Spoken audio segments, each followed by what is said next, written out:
Viewers you all once again welcome back to my YouTube channel Learning World. Viewers আপোনালোকে আমাৰ থাম্বনেইলটো চাই নিশ্চয় গম পাইছে।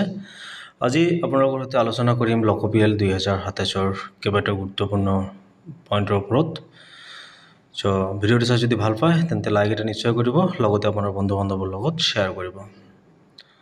যিকোনো ফ্ৰেণ্ডছ, আজি আমি লোকপিএল 2027ৰ 1 নম্বৰ পৰ্বৰ কেইটামান গুৰুত্বপূৰ্ণ প্ৰশ্ন আপোনালোকলৈ আগবঢ়াইছোঁ আৰু প্ৰশ্নবিলাকৰ লগে লগে উত্তৰসমূহ আপোনালোকক দেখুৱাই যাম। ইয়াতে ধৰি লওক যে এটা ফেমিলিত 4জন ভাই ককাই আছে আৰু 4জনে একেটা ঘৰতে থাকে, কিন্তু একেটা পাকঘৰৰ পৰাই ভাত খায়। তেওঁলোক বেলেগ বেলেগ পৰিয়াল অৰ্থাৎ ছেপাৰেট হাউচ হোল্ড হ'ব নেকি? আৰু উত্তৰটো হ'ল নহয়, কিয়নো লোকপিএল অনুসৰি যিসকল লোকে সাধাৰণতে একেলগে থাকে বা একেটা পাকঘৰৰ পৰা একেলগে আহাৰ গ্ৰহণ কৰে তেওঁলোকক এটা পৰিয়াল হিচাপে গণ্য কৰা হয়। অৰ্থাৎ 4জন ভাই ককাই আৰু তেওঁলোকৰ পৰিয়াল মিলি এটাই পৰিয়াল হ'ব। গতিকে যদিও ভাই ককাই 4জন, যিহেতু একেটা পাকঘৰৰ পৰা খায়, তেনেহ'লে এটাই পৰিয়াল হ'ব। 2 নম্বৰ প্ৰশ্নটো হ'ল, যদি কোনোবাই ৰাতি দোকানত শুৱে কিন্তু ঘৰলৈ গৈ ভাত খায়, তেন্তে তেওঁৰ পৰিয়াল অৰ্থাৎ হাউচ হোল্ড কোনটো হ'ব? আৰু উত্তৰটো হ'ব তেওঁৰ পৰিয়াল হ'ব সেইটো ঘৰ য'ত তেওঁ নিয়মীয়াকৈ ভাত খায়। দোকানখনক পৰিয়াল হিচাপে গণ্য কৰিব নোৱাৰি। তাৰপিছত 3 নম্বৰ প্ৰশ্ন, পেইং গেষ্টৰ ক্ষেত্ৰত পেইং গেষ্ট বা ভাড়া দি থকা ঠাইত যিসকল ব্যক্তি থাকে সিহঁতক কেনেধৰণে গণনা কৰা হ'ব? হয়, যিসকল পেইং গেষ্টত থাকে তেওঁলোকক 1 নম্বৰ কথা হাউচলেছ বুলি গণ্য কৰা নহ'ব। অৰ্থাৎ ঘৰ সিহঁতৰ আছে, যিটো ভৱনত তেওঁলোক থাকে সেইটোকে প্ৰয়োজন অনুসৰি ৰেচিডেন্স কাম শ্বপ বা ৰেচিডেন্স কাম অফিচ আদি হিচাপে নথিভুক্ত কৰা হ'ব। 4 নম্বৰ প্ৰশ্ন, যদি কোনো এলেকাৰ বিল্ডিং নম্বৰ 74 ভাঙি গৈছে কিন্তু 73 বা 75 আছে, তেতিয়া কি কৰিব? হয়, এই ক্ষেত্ৰত 74 বাদ দিব নে 74 ৰাখিব? উত্তৰটো হৈছে এনে ধৰণৰ, স্থানীয় কৰ্তৃপক্ষই দিয়া নম্বৰেই অনুসৰণ কৰিব লাগিব আৰু সেই হেতুকে যেহেতু 74 ভাঙি গৈছে তেনেহ'লে 74 বাদ দি পেলাই 73 পিছত ডিৰেক্ট 75 লিখিব। নতুনকৈ নম্বৰ পৰিৱৰ্তন বা ব্যতিক্ৰম কৰা নহ'ব। 5 নম্বৰ প্ৰশ্নটো, একেটা ভৱনতে বিদ্যালয় বা হোষ্টেল থাকিলে কেনেকৈ নথিভুক্ত কৰা হ'ব? বহুত ইম্পৰ্টেণ্ট এটা প্ৰশ্ন।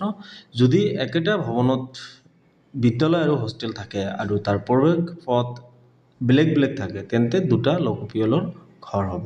কিন্তু যদি মেইন প্ৰৱেশ পথ এটাই হয় তেন্তে ৰেচিডেন্স কাম স্কুল হিচাপে ধৰা হ'ব।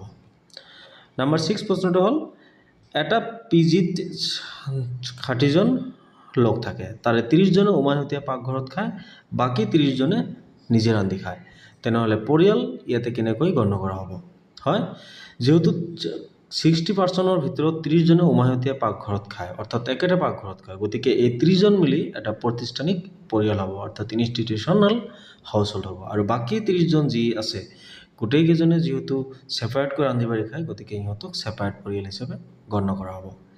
তাৰপিছত আহক, CPWD বা PWD বা অন্য চৰকাৰী সংস্থাৰ বিল্ডিঙৰ নম্বৰ ব্যৱহাৰ কৰিব পৰা যাব নে নাই? আৰু উত্তৰটো হ'ল যাব। যদি সেই নম্বৰ সমগ্ৰ এলেকাত ধাৰাবাহিকভাৱে ব্যৱহৃত হয় তেন্তে সেইটোৱে গ্ৰহণ কৰা যাব। 8 নম্বৰ প্ৰশ্ন, ভাড়াঘৰৰ বেৰৰ প্ৰকৃত উপাদান বা মেটেৰিয়েল জনা নাথাকিলে কি লিখিব? হয়, যদি সম্ভৱ হয় তেনেহ'লে ঘৰৰ মালিক বা হাউজিং ছ'চাইটিৰ পৰা সুধি ল'ব লাগিব আৰু সেয়াও যদি নিশ্চিত নহয় তেনেহ'লে এনি আদাৰ বিকল্প বাছনি কৰিব লাগিব। প্ৰশ্ন নম্বৰ 9, এটা ঘৰৰ বিভিন্ন কোঠাৰ চালৰ উপাদান বেলেগ বেলেগ হ'লে কোনটো বাছনি কৰিব? আৰু উত্তৰটো খুবেই চিম্পল, যিটো উপাদান আটাইতকৈ বেছিকৈ ব্যৱহৃত হৈছে সেইটো মেটেৰিয়েল ধৰিব লাগিব। আৰু যদি ফল চিলিং থাকে তেতিয়াহ'লে ফল চিলিংটো গণ্য কৰা নহ'ব এই ক্ষেত্ৰত। নম্বৰ 10, বহুতলীয়া বিল্ডিঙৰ 5ম মহলাত কংক্ৰিটৰ চাল কিন্তু 10ম মহলাত এজবেষ্টৰ চাল কেনেকৈ নথিভুক্ত কৰিব? হয়, যদি দুটা বেলেগ চেঞ্চাছ হাউচ হয় তেনেহ'লে প্ৰতিটো চেঞ্চাছ হাউচৰ ওপৰত প্ৰকৃত চালৰ উপাদানৰ তথ্যসমূহ দিব লাগিব।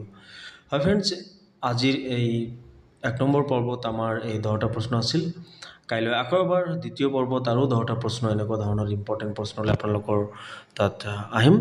যদি এনেকুৱা ধৰণৰ লোকপিএল 2027 সম্পৰ্কীয় গুৰুত্বপূৰ্ণ তথ্যসমূহ আপোনালোক লাগি থাকে তেনেহ'লে চেনেলটো এতিয়া ছাবস্ক্ৰাইব কৰক, লগতে ৰাইট ছাইডৰ বেল আইকনটো প্ৰেছ কৰি ৰাখক যাতে আপুনি আমাৰ এটা আপডেটো মিছ নকৰে।